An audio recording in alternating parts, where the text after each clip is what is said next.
What's up, everyone? Welcome to episode 3 of the podcast. Today, we are with my longtime friend, Grant Burks. So now I'm not going to give you an intro. You need to do that yourself. So Grant, tell me a little bit about yourself, like your YouTube journey. I mean, you're writing an ebook right now, your freelance business doing wedding videography. How did you get started in all this? And like, where do you even begin? Yeah. Well, honestly, it all started with you. Funny enough, it started in my sophomore year of college. So, not many probably know you and I met when we were on the cheer team at Ohio State. At the time, I was really passionate about video, about film. I was a film studies, screenwriting, and theater minor at Ohio State. I had no idea what went into the behind the scenes of video production though. And that's when I met you. And at that time, I think were just a couple years into your YouTube journey. But you'd already hit, I think I think we met when I had like less than 30,000 subscribers, something like we were both starting out. So That's awesome. Yeah. You must have blown up quickly after that then, because I just remember being amazed at the size of your channel. And, so I saw the opportunities that were out there kind of through you. My name's Grant, and you're probably in the same boat that I am right now. You may even know more about film than I do. So I came to Kyler because I'm really interested in film. I'm actually a film studies minor, and I wanted to know more about taking video. And so Kyler's going to be going through this process and teaching me how to do it, and hopefully you'll join us and go along with me. And you were very, very experienced with a camera at that point. I don't think I even had my first camera at that point. And so you kind of opened my eyes to these new opportunities that were out there. So I said, all right.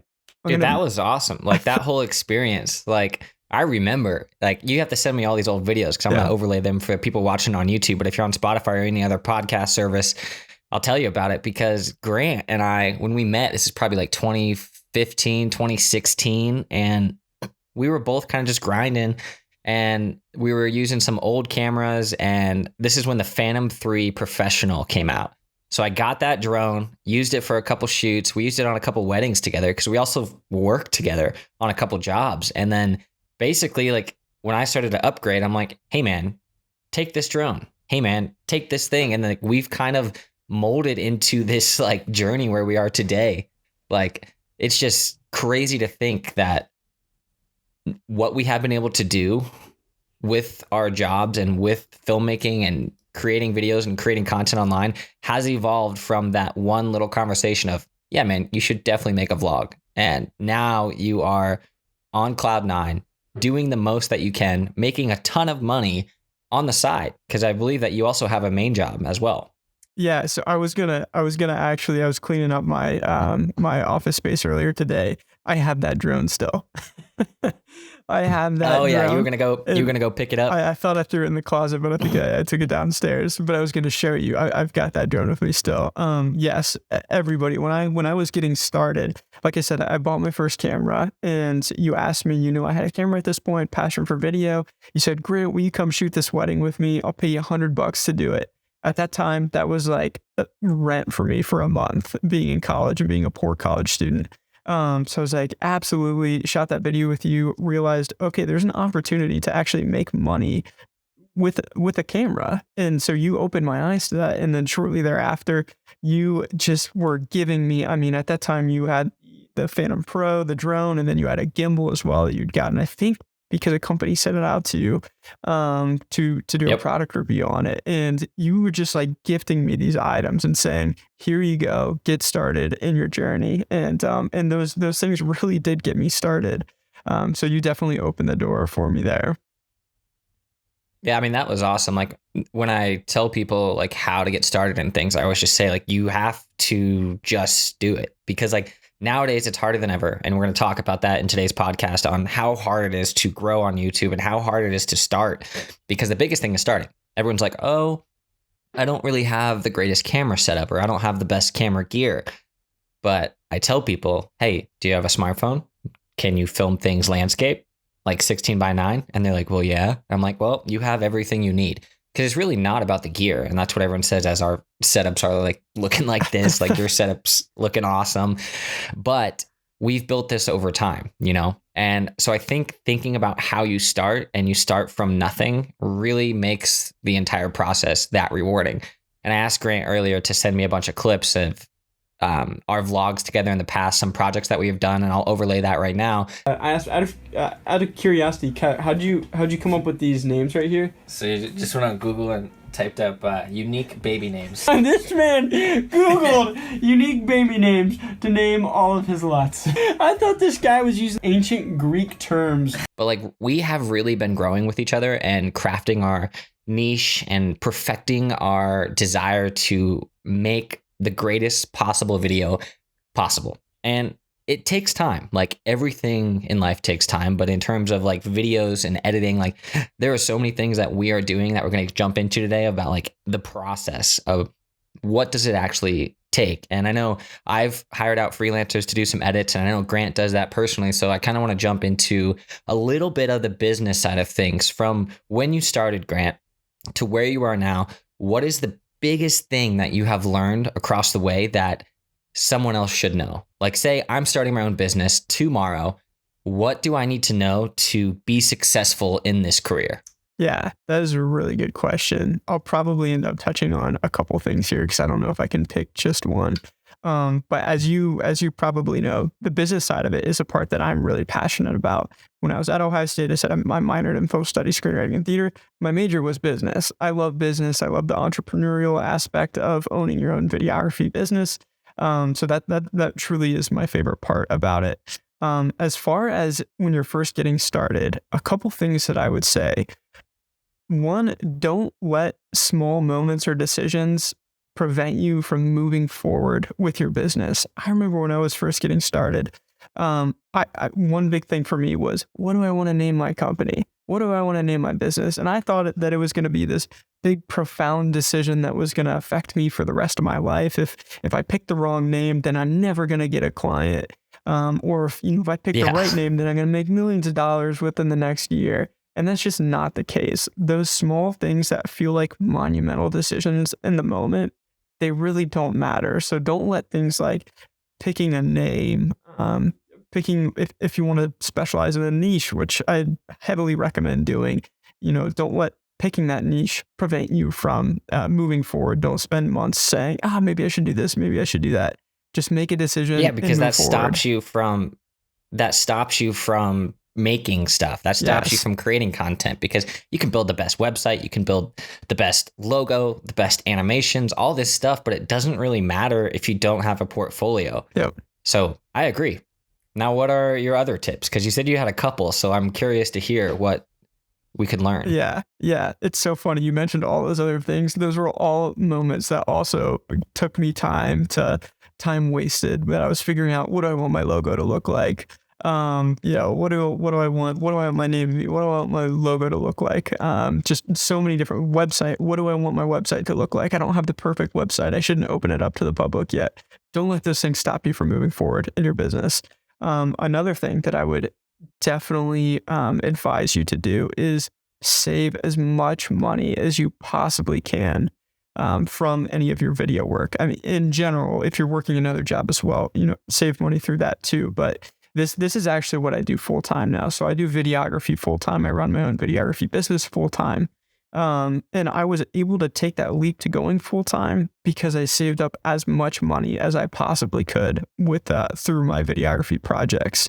Like we were talking about earlier, when it comes to gear, it could be very tempting to say, I need to pick up this newest camera. I need to get this newest lens. And there's always going to be more products that come out. And as anybody who's in videography knows, they're all very expensive. So don't fall into the trap of spending all of your money on new gear. If you have to get a piece of new gear in order to lock in a project or do what you need to do for a project, and you're going to lose money if you don't get that new piece of gear, then yes, at that point, buy that piece of gear. But other than that, save. When you make that leap, it's about reinvesting in yourself. Yeah. Like using that money that you save, like you put it back in your company. And like, that's how I started too. Like, it's the same thing. Like, you do a wedding for $500, you save that money, and then you save up for the next piece of gear. the way I look at things is like, if you're going to buy a camera, you need to justify and offset the cost of the camera by the amount of work that you're going to do to basically fulfill that entire price of the camera. So if you buy a $1,500 camera, you know that you need to do 3 weddings at $500 a wedding to pay off that camera. And then you can justify, how long is that going to take me? If you have 3 weekends in a row, then that's 3 weekends that you can pay off your camera, and then you'll start to see profit. I think that's what people kind of just miss. Like, they're like, oh, I need this thing. This is $7,500. It's going to make me a lot of money. I need to buy the red Komodo. Like, let's spend 20 grand kitting this thing out. But yeah, you might get better clients. But at the same time, I've done projects on just a tiny little mirrorless DSLR camera. Yep. And it was like a $5,000 shoot. And all I had was this tiny little thing. And I show up and they're like, that's what you brought? I'm like, yeah. Don't judge the book by its cover, because we can do some magic with this. But yeah. I also want to know, like, on your end of gear, like on the topic of gear doesn't matter, what is your favorite piece of equipment that you've acquired through the years? And I guess, what is the most fulfilling, like, in essence of you paid for it with your own money and it was just like that impactful moment? Because I'll tell you right now, mine is this GH5 that's sitting up on that top shelf right there, because bought it for like $1,400 or $1,500 when I was like, I don't know, 15, 16, 17. I can't remember how old I was at the time, but that camera skyrocketed my career because all my early YouTube videos were on that camera. So Grant, what is your most rewarding favorite piece of equipment? I would say my favorite piece of gear is probably my Sony FX3, which I'm shooting on right now. The jump from I was shooting on the A7 III prior to that, and the image that came out of the FX3, it just blew my mind when I first saw that.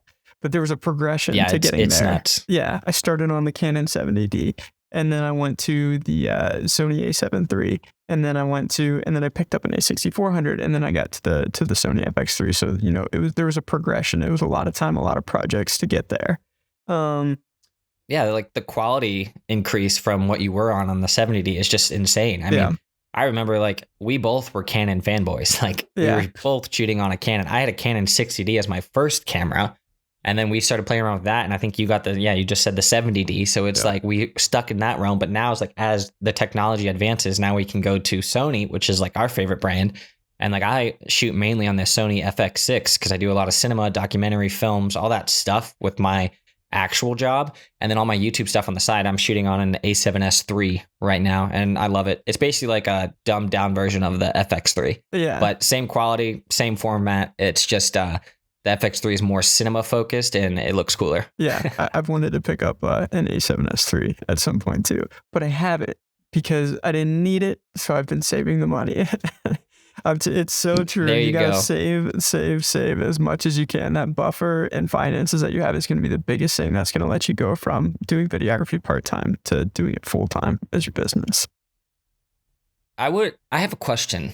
So like, in the past 8 years since we've known each other, I have seen you grown from almost no knowledge of videos into teaching review videos on YouTube, to creating your own vlogs, to building out your own courses, stuff like that. So like, where did this come from? Because it was almost like overnight, all of a sudden you called me up and I'm like, yeah, man, I'm doing a YouTube video or whatever. And then I like watched the video and I was shocked with the quality of it.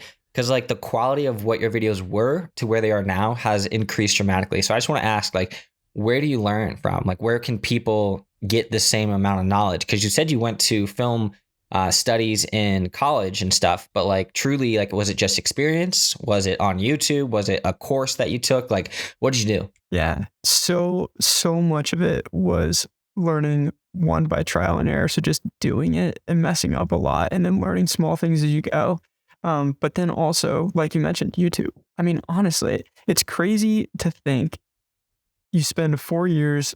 I was actually in college for 5 years, studying to get this degree that I was working toward. Now, everything that I do, this job that I have full time, this career that I have, I learned from YouTube. I learned from YouTube, and then learning from people like you. It's free. It's free. And there is so much knowledge out there. I mean, it's truly incredible, all the knowledge that's out there.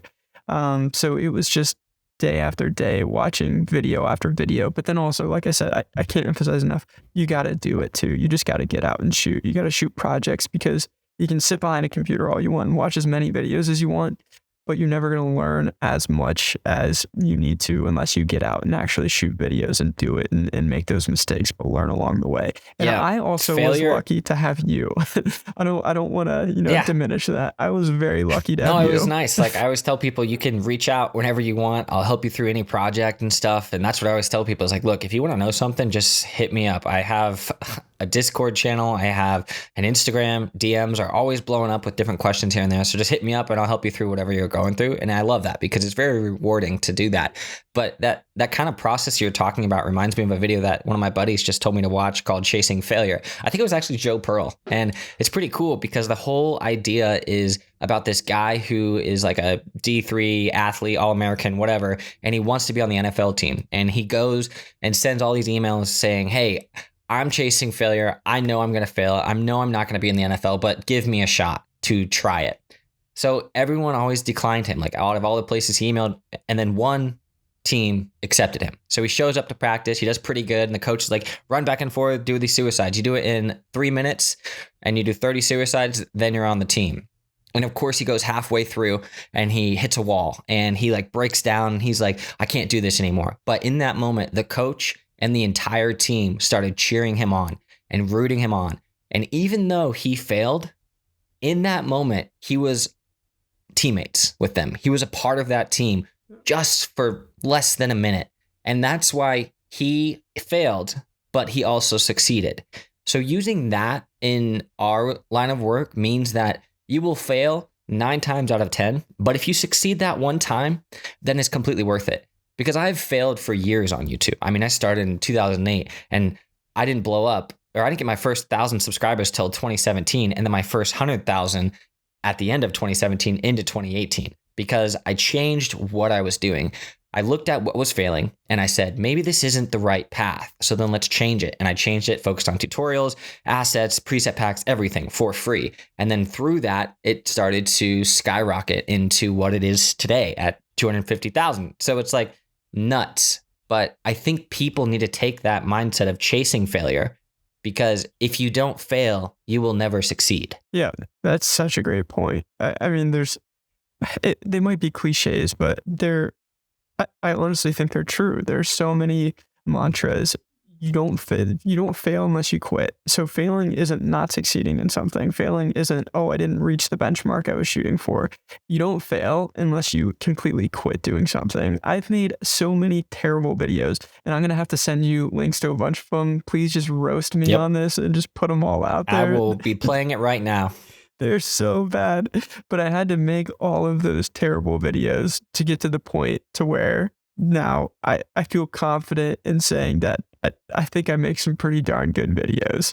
And they're good enough to have a successful career off of it and build a business and live a life that I'm very grateful for. So you just gotta fail. You gotta fail over and over and over again. But each time you're gonna learn something new and you're gonna get better and better. And like you mentioned earlier, it looked like, I had these terrible videos, and all of a sudden one day I posted a video a few months ago on YouTube, and you're like, where did this lighting setup come from? Where all this stuff?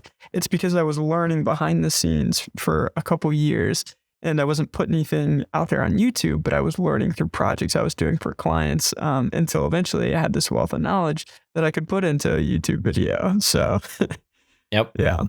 Through trial and error, through time, because it takes time. It takes time to learn programs. It takes time to understand how your camera works and interview setups and lighting. And I mean, we're changing our stuff every day. So I think that's awesome. But I kind of want to pivot, because you talked a little bit about the life that you want to live. And you recently got married. So that's exciting. I mean, not recently. I'd say it's about a year and what was it? Like a year and a half ago, 2 years ago now? Maybe August 2020. So August 2020. Yeah, about a year and a half, 2 years ago. Years, yeah. Oh, yeah. So with that, I asked my girlfriend before I came on here, and I was like, what should we talk about? And she's like, me. I'm like, all right. So my girlfriend, let's talk about her, and let's talk about your wife. At the door right now. No, she could be. I mean, she could be right over there listening in, but nah, she's like the biggest supporter of everything I do. Like, I know these podcasts don't pop off, and you probably know too, your videos don't pop off every now and then, but even if it doesn't, it's we're not creating because we have to. We're creating because we want to. And that's my motto of everything. I always say that in every video or whatever, if I can. But with that, isn't it nice to have someone in your corner, in your side of things, saying, I support you through everything. I love what you do. Like seeing your drive and passion, like how I am for you is how I guess they are for us in a weird sense, because like I'm so supportive of your stuff and you're so supportive of mine, but we equally have our girls who are supportive of us. So it's like, Yeah. I want to know, what's the hardships there? Like, how has videos and creating content, traveling all over the place, become not strenuous, but like hard on the relationship and stuff? Because a lot of people don't even talk about this. And this is something that I haven't even talked about yet either. But like, I'm constantly traveling and I'm constantly going on shoots. And it's like, that takes time away from home when I want to be spending more time with my girlfriend and going out on trips and stuff. So what do you think is the most challenging thing as a videographer, as a traveling videographer, that they would potentially have to deal with if they are in a relationship? Yeah. Yeah, no, that's a great point. And I feel like people don't really talk about that very much. I would say the time is probably the biggest one. For example, I just got back from a trip last week where I was shooting a project. So I was away from home for a week. And it's situations like that, but on a continued basis can get difficult. I would say now I'm at a place where I have a lot more flexibility than I had in the past. The first couple of years where I was doing videography and working to build up this business, I was working another job as well. So I was working, two jobs at the same time. At one job, 9 to 5, my other job, videography, I was working in all the other hours of the day. So it was tough at times when you're editing late at night and you want to be spending time with your significant other. And my wife was very, very supportive throughout all of that, which I'm so thankful for. And she was supportive throughout the transition of me going full time, which has been incredible too. Just like you mentioned, that support just means the world. It's tough at times when you're doing this. It can feel like a very isolating experience. If you're working from home all the time, if you're up late at night editing, but having that person that's there for you, that is supporting you is huge. So yeah, it's amazing that you have that in Paige as well. I'd love to hear your thoughts on that too, though. What's been kind of the most challenging situation for you when it comes to balancing that? Yeah, it's like, you said it perfectly. It's very isolating. And it's hard because a lot of people don't realize like the amount of hours that you put into a video or working or filming and shooting, and then it takes time, and that time needs to be focused on the computer. Like, and you can't just be like right next to someone, because then it's like distracts you and stuff. So I think aside from that, like with traveling, it like makes it even harder because I travel quite a bit. Like in 2022, it was over 215 or 230 nights away from home.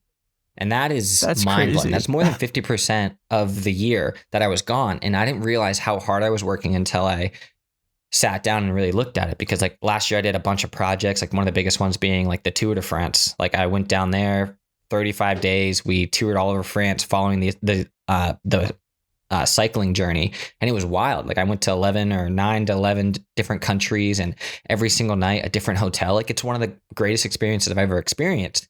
But I gave up my whole summer for that. So it's like, where's the fine line of doing too much and then also like losing that aspect of the future? Because I'm gonna propose, I'm gonna get engaged and I'm gonna get married. I'm gonna have kids, and it's gonna happen. Is Paige allowed to watch this? Oh yeah. She knows. Like she knows that I'm gonna propose to her. I didn't know if that was like the first announcement to the world right there. No, I'm not proposing tomorrow, but like she knows it's happening. It's just a matter of when. So knowing that that's my future, it's like I have to start looking at things like maybe I need to start traveling less. And that's kind of what I've done, because I currently work a full-time job at Flow Sports down in Austin, Texas, and it's great. I love it. But I'm also doing YouTube on the side. So it's like right now I'm off work doing a podcast with you. So it's like when I have the time to edit videos for work, I do it during the day. And then when I have time for YouTube, it's like in the afternoon, stuff like that. So then where's the time that I can spend with my girlfriend? So I think that's the hardest thing is like when you are traveling, it's like you got to figure out ways. And we've kind of worked with it on if she can just fly with me. So she can travel with me to certain events. And she has before. And it's been a super rewarding experience because I can just say, hey, babe, this is what I did today. And she's like, oh my God, that's so sick. What the heck? How did you do that and stuff? And it's just nice. So I would always say, like, keep your loved ones extremely close because they are your biggest supporters. Yeah, no question there. That's really cool that you and Paige are able to do that for certain trips. You can travel together. I mean, that's the dream right there. You guys are getting to share these experiences together, which is amazing. And that's one of the coolest things about videography is the doors that it opens for you, the opportunity. I mean, how many people get to say that they got, I assume, an all expenses paid trip to go watch the Tour de France from a perspective that nobody except for like the cyclists or cameramen get to see. So getting to do things like that definitely is interesting. Yeah, it's that's incredible. But there's definitely balance to it as far as spending time, with your family, but then having to be away as well. So yeah, it's tough finding that balance. Yeah, it's like life in general is quite challenging, but I think when you look at everything that's going on within videos, within the world, it's like it doesn't matter at the end of the day because like you need to focus on your own stuff, on what you are doing. And it just makes it a little bit easier when you really narrow it down to what you're passionate about, because you and I are both passionate about creating videos and making content. So then when it comes down to our life, we know what our priorities are. We know that we work to make money, and then that money can help support our family and our future goals. So I think it's just thinking about what we want to do with it ultimately. And I think with that and with all the experience and knowledge that we have over the years, I want to go into the business side of things with you too. So like, what is like one of the most, I guess, challenging times you felt when you are working with a contract or when you're working with a client or something? Like, what's the craziest story? Like if you lost an SD card or something, because it's happened to everyone. So I guess what is the most challenging point in your life with videos? Good point about the SD card. Another piece of advice for everybody, have as many redundancies as you can within your business, as many fail-proof mechanisms as you can. I do record for everything. So, I try to use multiple cameras as well. Yep. So anything that you can do there to mitigate any issues, do that. Good point on that. I would say most challenging when it comes to projects, probably just the stress of it at times. Like we were talking about earlier, it can feel like a very isolating experience if you're the only one going into a project. Say you've got this big project that's several $1,000s, potentially 5 figures, and maybe you're the only one that's going to be working on that project, or you have somebody else contracted out to help you, but maybe it's not somebody who's been with you for a long time. So just taking on that stress and feeling confident throughout the process, or at least trying to show confidence throughout the entire process to keep the clients at ease. That's probably one of the biggest things. So how do you do that? Like you said, create confidence throughout the entire process. Like, what's your steps of like a client gives you this vision? How do you make sure you can bring their vision to life? Yeah, a lot of it comes down to preparation. So asking as many questions as you can on the front end, having multiple meetings if it's necessary, but really just asking as many questions to understand what the client's vision, what their vision is for the end product, and then having an understanding of what you're capable of producing as well, and making sure that those things can both meet. And then from there, it's just making that happen. So that comes the stress of shoot days. It can be tough if you're leading an interview, but you're also trying to monitor some things at the same time. That can be stressful. Just interviewing, some people that have had very successful careers, that can be stressful as well. So as far as how to gain that confidence, it comes with time. So it's going to get easier every single time that you do it. So once again, get out there, shoot as much as you can, take on as many projects as you can. You're going to learn and you're going to get more confidence through each one. But in addition to that, be as prepared as you can. So as much preparation as you can do ahead of time, do that. So that way you can feel like you know everything that's going to happen throughout a shoot day, throughout the entire process of the project. What kind of preparation do you do? Like, are you talking about like storyboarding or like just lining shot list out or like all that stuff? Like how much planning does it take? Like let's say I'm hiring you, giving you $2,500 to shoot for 3 hours, and we want to make 6 social videos for our Instagram that talks about the highlights of our company. Like how do you approach that? Like a client gives you this initial bid. Do you say, well, $2,500 isn't quite in my budget range, or actually I can do it for less? Or like what's the kind of overall process for you? Yeah, these are really good questions.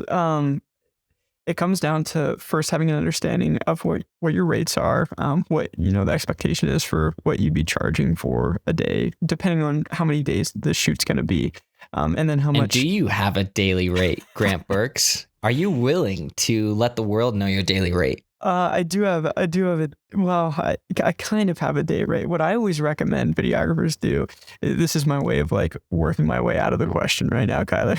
What I recommend everybody do though, I recommend that you have a day rate, a half day rate as well, and keep it in your mind. You don't necessarily need to put that out there for projects. Say, this is going to take me a day or a half a day. This is what it's going to charge. Because then you start getting charged for your time. When in all reality, there's a lot more that goes into the process of running a videography business. For example, the investment in all the gear and your expertise. And when people start looking at time and they kind of relate it to other salaried positions, it just doesn't really function. It doesn't really cross over well. So know what you know, a ballpark of what you want to be making for a half day as well as a day rate, and then kind of use that to calculate project rates. Once you do more projects, you'll get an understanding of how long every project is going to take you, so you'll get better at quoting different projects. For me, as far as the preparation goes and the planning, it depends on the project and the scale of the project, the budget for the project as well. Obviously, there's more time that goes into storyboarding than, say, just putting a shot list together. So if the budget allows for it, then yes, I will put a storyboard together. But if the client has a tighter budget, then we'll just do a shot list instead. So once again, that goes to preparation, understanding, are they expecting a storyboard or are they expecting a shot list? If you show up with a shot list and they're expecting a storyboard, they're probably not going to be very happy. So be transparent up front, let them know what's going to go into the project. And then you should feel good and confident when you're presenting it to them. I think I want to add one thing onto the day rate, because I asked you that because I wanted to see where you would take it, and you kind of took it exactly where I wanted you to, because a lot of times people think, oh, I need to set this price and that's what they're going to pay me. But realistically, if you set a price, you could be undercutting yourself drastically. So a lot of times, like, I don't really talk about price. It's like you have to base it on the scope of work. Like, how much does this actually entail? And maybe you're working with a corporation or like a massive company that wouldn't be paying you as much, or they could be paying you more than what your day rate is. Like I've done projects for people where it's like $15,000, and initially going into, I'm like, oh yeah, that's probably going to be like $2,500 for the whole project. And then they spit back the number to me at $15,000. So the way you need to approach things in terms of communication is don't really talk about price until you get the full scope of work. And then you can simply ask, like, what kind of budget are you working with? And that question is kind of like asking, what is the max amount you guys are willing to pay me? And then if they say, well, we have $5,000 that we want to put towards this, and you were initially, we're going to say my day rate is $1,500, you just made $3,500. So it's like, don't downplay yourself. And I think that's something that we all need to do in everyday life, is like, know your worth and know the amount of work that you're going to be doing. Because a lot of times you'll start something and it ends up being too much. And then you have to hire out to different freelancers or editors because you're slammed and you're overworked. And I know even you, Grant, you have been slammed before. And I have a couple buddies of mine who are slammed right now and asking, hey, can you take on edits? Or, hey, do you know anybody who can take on edits? And I'm like, dude, it's hard because everyone's doing the same stuff. Like, we're all editing, we're all making our own content. So I think just knowing your self-worth and not selling yourself short is a good tip in terms of like how much you should cost or charge for a video. That is great advice. Your skills, the equipment that you've invested in, your time, your knowledge, all of that is worth a lot of money. Don't sell yourself short. Don't feel like you have to take on every project or you have to meet a budget because it's all that the client has. Sometimes clients just aren't the right. It's a two-way street. You have to be right for the client. The client needs to be right for you. So make sure that it's a good pairing between the two of you. And I love what you mentioned earlier about getting the full scope of understanding what the client's end goal is, what the videos that they're looking for, as well as, what's the budget that they're working with for the project. Sometimes larger companies, they'll have a set amount of a budget that they're looking to spend toward a certain project, or a set amount of a budget that they're allotted for a certain project. If you come in and say, hey, this is the amount that we're going to do the project for right off the bat, without getting an understanding and asking questions to understand what their expectations are, then maybe you're going to end up giving them a $2,000 video when they were expecting to spend $10,000 on a video and get a $10,000 video. And they're not necessarily going to be happy just because they spent less money on the video. If it's not the video that they're looking for, then they're probably going to be upset. So ask questions, get a full understanding of your clients, the goals that they're shooting for with the projects that you're working on with them. I like that. I like that a lot. I kind of want to completely pivot now. We've talked about the business side of things. We've talked about growing from our knowledge and how we've kind of experienced the world through our camera lens, basically. But you also are going to venture into creating more content on YouTube. And I told you earlier, nowadays, it's so hard to grow on YouTube. And it's like, how do we do that? How do you deal with the pressures of society and the community on YouTube to be able to continue growing? Because even at a channel of my size, it's still hard. Like, I'll make a video and it gets 1,000 views in a day, and I'm like, well, what did I do wrong? Because it's like, you never know, and it's all about perspective and stuff. But the way I look at it is, you should make stuff because you want to. Like, in the background, like, that's my girlfriend and I, where it's a vlog that I did. But like, I love making stuff like that because it captures a memory. So I think knowing what you are doing, and we talked earlier, you are starting an ebook and you're almost done with it, or an actual book. Getting there. I kind of want you to talk about that. Getting there. Yeah. I want you to talk about that and when you plan to launch. Like, I think it's called Camera to Cash. Yeah. So when you plan to launch Camera to Cash, what is your plans of how are you going to market it? Because you said earlier in the podcast that you think that you shouldn't really hold back because you need a new logo or you need a name. And you even told me you might even be changing that name. And that's great. But you know how to make a website, all that stuff. So what assets and what things are you planning ahead of time to basically make that launch as successful as possible? Yeah, good question. I'm still kind of figuring that out a little bit. I know one thing that I want to do is get on as many podcasts as I possibly can. I've heard that's a great way. One. Yeah, this is number one right here. But I've heard that's a great way to market a book. So my goal is to get this book into as many people's hands as possible. My hope with it is that I can do what you did for me. You opened my eyes to the opportunity to create a career out of this passion that I had. I didn't see a route to doing that before I met you. And then I met you, and then you paid me $100 to film a wedding with you. And I saw, okay, I can make money with this passion of mine. And then it slowly progressed. And for the record, that wedding was like a $500 wedding. So like, I didn't cheap Grant out on that. We eventually got better and started charging more, but like the wedding, we weren't making anything. No. It was just, originally, if I remember correctly, I wasn't going to pay you anything. I was like, yeah, you can just get the experience, whatever. But then I'm like, nah, I'll pay you, bro. But I agree. I think you're right. I love that. I think I was just going to do it just to learn, like you said. And then you ended up, I still remember the moment I was sitting in the passenger seat of your car. You're dropping me off after we'd shot it, and you had this envelope. I think the couple had given you an envelope with cash or something for the wedding. You pulled out $100 bill and handed it to me, and I was like, oh my gosh, I just made money. I'm rich. Made money. Yeah.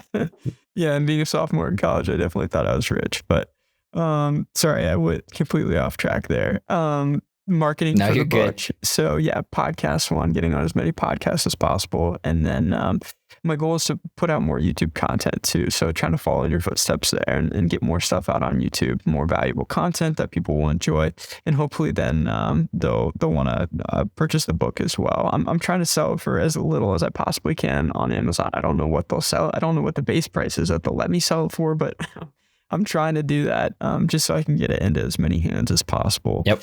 I think that there's And that's always the hardest thing. Like, how do you justify the price of things? Like, how do you justify how much to charge? Because like, I have a different perspective. Like, if you look at like Full-Time Filmmaker, he sells a course for $749, and so does Peter Lindgren and Sam Colder. Like, they're all making these courses. It's all $749. Like, that seems to be the magic number. Because yeah, it's a valued asset. Like, it gives you a ton of information. It's also super expensive. So they're making millions. Like Parker Walbeck is making a ton of money. But so I look at it as like, yeah, that's a great way to make money. But like, the amount of work that you are putting in up front is impressive, because it takes a lot to make a book. It's not just like, oh yeah, write this out, but you got to go through a publisher. You got to go through someone who can like grammatically make sure everything is correct about the syntax of your sentence. Like this is stuff I did in college, so I don't want to do it now. But like with that, it's like you define your own price, right? So it's like you have time to figure out what that best process is. And I'm curious to see when you launch, like, what is that magic number?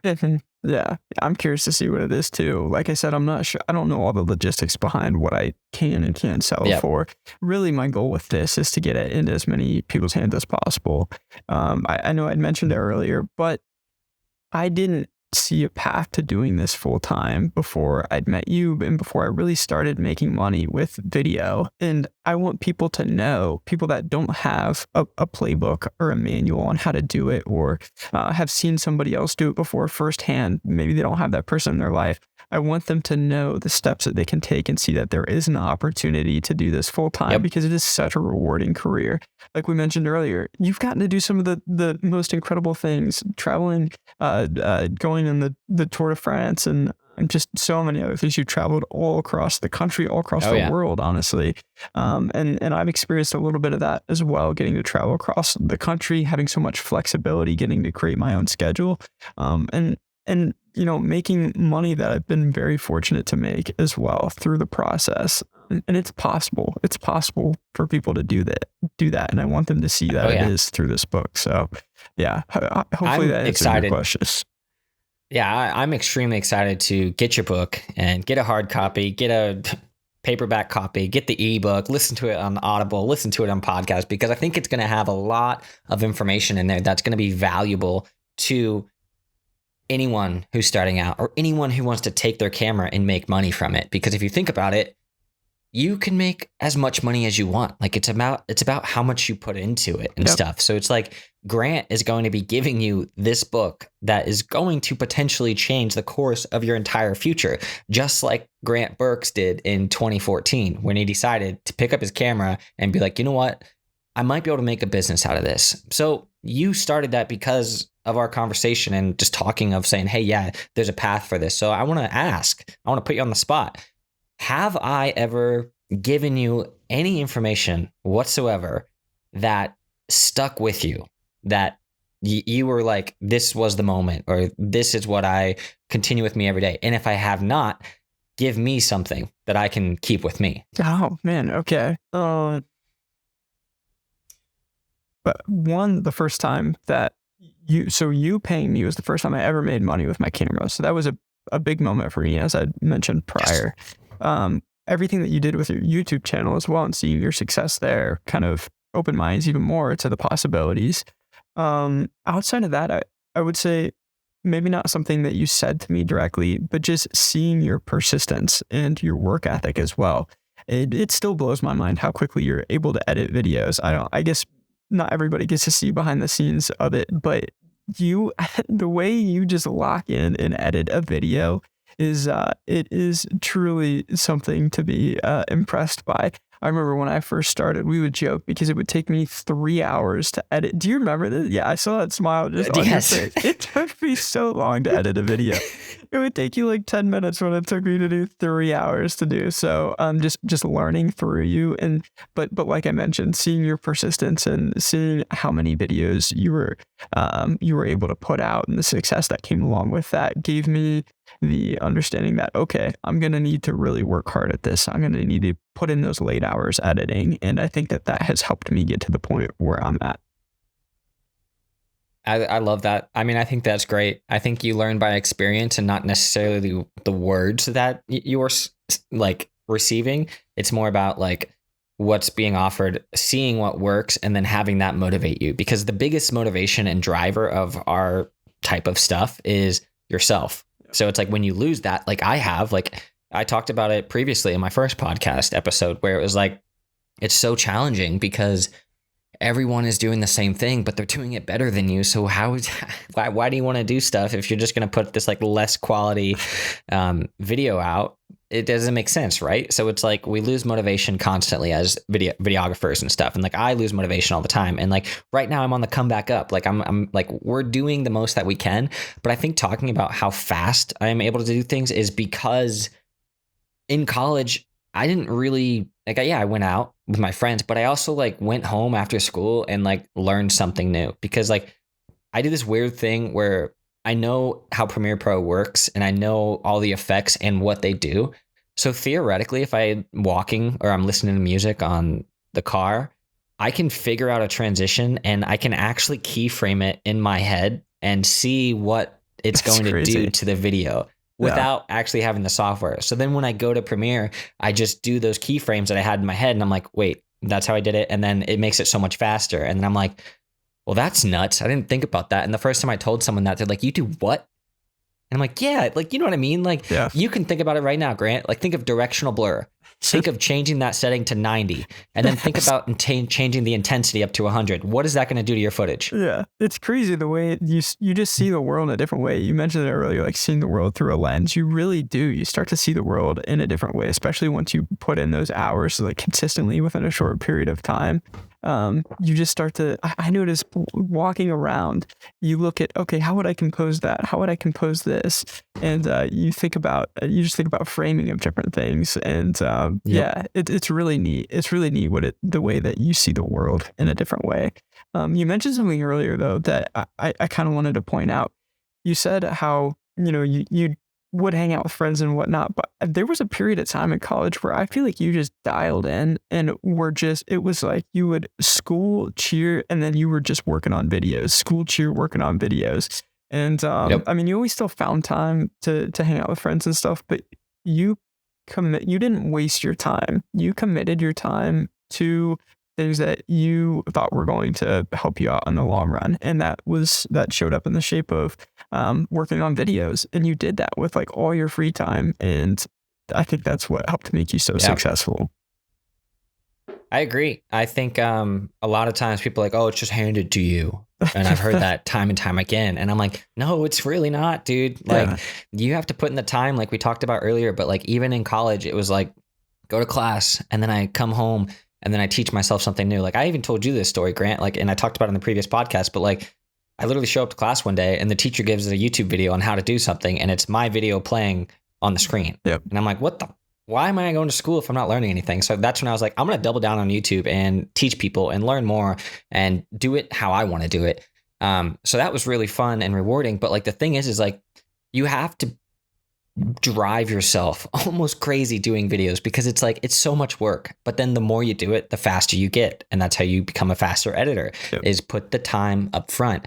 And then with all of that, you have to set some like New Year's resolution stuff. Like the reason why I was editing so many videos is because in 2018 I said I'm gonna make a video every week, a tutorial every week, and I'm gonna do a vlog every week. And through that year, I tore my ACL, like I broke my leg, like we did so many vlogs together, like we even launched a YouTube community on Facebook. That's right. And that was fun for a while.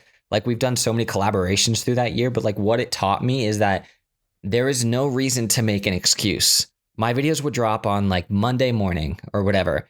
And for example, this one time it was like, I don't know what vlog number, but we did a vlog with my buddy and it was storming outside. Like it was 11 p.m. and I'm like, I haven't made a video this week. Oh my gosh, I can't fail. So what did I do? I called my buddy up. I'm like, hey man, it's lightning outside. Like, let's go and make a vlog. So we went downtown at Ohio State's campus and there was lightning happening in the background. We did like slow motion stuff. Like, it was nuts because I'm like, I did that. I went home. I edited till 1:30, 2 in the morning, and then it got posted. But no one saw that. Like, no one saw that behind the scenes of what it took. So I guess I always just say, like, just do it because you want to, not because you have to. Because the minute it turns into work, then it's not fun anymore. And that's like the biggest thing is you always have to make things fun. So, Grant, with that, we're rounding up this podcast. It's 50 minutes right now. So I want to end today's podcast with a question that you ask the viewer and the listener. What is something you want them to know, or what is something that you want to ask them, and they can hit it up in the comments or DM you or DM me. So go for it. Put you on the spot again. Okay. So something that I would like them to know, and then a question that I want them to ask. Is that right? Yeah, like just tell them you want them to know that make sure you format your SD card after you shoot everything, so then you lose all your footage and your client's unhappy. Lock your SD cards once you're done. I made this count. It's a booklet with a calendar on it where I put all my SD cards in the slot once I'm done with a project because I was so stressed out about losing footage. So yes, always have redundancies for. That's a real thing to be stressed out about. Yes, it is. Yeah, that is very stressful. But in all seriousness, my one piece of advice I would say, know that it's possible. It's possible to make a full-time career out of videography. It's possible. You can do it. You just gotta soak up as much knowledge as you possibly can and just don't quit. You just gotta learn as much as you can and don't quit. It's gonna take time, but you can do it. So it is possible. A question that I love to know. I gotta say, I love that. Yeah, I gotta say, I love that. That is fantastic. Like, that gives me motivation right now to even make something. I don't know what, but I'm going to make something. And I think just having that drive and having the passion. Well, I already edited 5 videos today for work, and now I'm doing this video. So it's like nonstop, man. Yeah. But I love that. So now ask the viewers and the listener a question so they can think when they're driving to work at 9 a.m. or whenever they drive to work. Ask them a question so that they can think about their life, or think about their videography business, or think about their camera, or think about how they're going to turn their camera into cash. Yeah. Yeah. I feel like our goal is to help as many people as possible make this dream into a reality. So I would say, what are you struggling with right now? What's your biggest challenge right now, or challenges? Comment those different items below, and we'll dive down there and answer as many of those as we possibly can. So hopefully that can just be a resource for people to get some help there. But I feel like you've been asking me some questions here. I want to turn the tables on you. I'm gonna fire your question right back at you. So what would be one piece of advice that you would give to everyone watching? And then what's one question that you have? I'm going to combine them. It's a question and a statement. That's all I'm going to say. Why haven't you started yet? Simply put, everyone makes excuses on why they haven't, and really it comes down to yourself.